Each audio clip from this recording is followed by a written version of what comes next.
The Black Ship, Chapter 46, Part 6. The ground attack begins. The sky was on fire. From the bridge of the Black Ship, the battlefield below looked like a churning storm of fire and metal, a maelstrom of destruction unleashed upon the enemy's fortress. For days, the fleet had bombarded their defenses, eroding their shields, striking at supply lines, and cutting off any chance of reinforcement. But now, the time for ranged warfare was over. The ground invasion had begun. The first wave of drop pods tore through the atmosphere, their heat shields glowing as they plummeted toward the surface.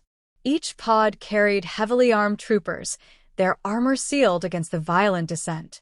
The moment they struck the ground, the pods burst open, releasing their occupants into the chaos of battle. The soldiers moved with deadly efficiency, advancing in tight formations as enemy fire rained down from above. The enemy stronghold was a sprawling network of bunkers, trenches, and automated turrets, built into the jagged landscape of the planet's surface. They had prepared well, layering their defenses in overlapping fields of fire. The first few squads took heavy resistance, pinned down by machine gun nests and plasma cannons that tracked their movements with ruthless precision. But the Black Ship's forces were not easily stopped. Orbital support rained down from above, targeting key defensive positions and blasting them apart in searing explosions. Gunships streaked through the sky, unleashing barrages of missiles that turned enemy bunkers into smoking craters.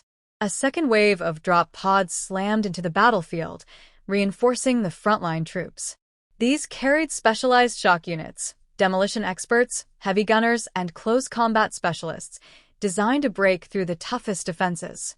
The moment they landed, they spread out with precision, moving like a well-rehearsed machine. Sergeant Kellen led one of the spearhead teams, his pulse rifle-locked and ready. His squad had one mission: breach the main barricade and disable the shield generator protecting the fortress. They moved fast, hugging cover as enemy fire lashed out at them. Kellen's HUD marked enemy positions, feeding tactical data in real time. Covering fire, he barked, and his squad responded instantly. Heavy gunners unleashed suppressing fire, while grenadiers lobbed explosive charges toward enemy strongpoints. The enemy gunfire wavered just enough for Kellen to make his move. With a sprint, he vaulted over the wreckage of a fallen dropship and closed the distance to the barricade. His combat knife flashed as he took down an enemy soldier in close quarters, then fired his rifle point-blank into another's chestplate. Around him, his squad advanced, cutting through defenders with brutal efficiency. Above, the Black Ship loomed like a silent predator, its massive cannons striking deep into enemy lines. Its mere presence was a psychological weapon, a symbol of inevitable conquest.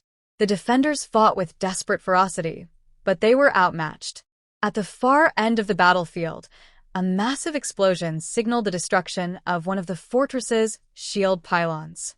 The Black Ship's forces were breaking through. Kellen's calm crackled to life. "Sergeant, we've secured the eastern perimeter. Moving to assist your approach." "Understood," Kellen replied, his breathing steady despite the chaos around him. "Keep pressure on their flank. We take that generator, and this battle is ours." The assault had only just begun, but already, victory was within their grasp.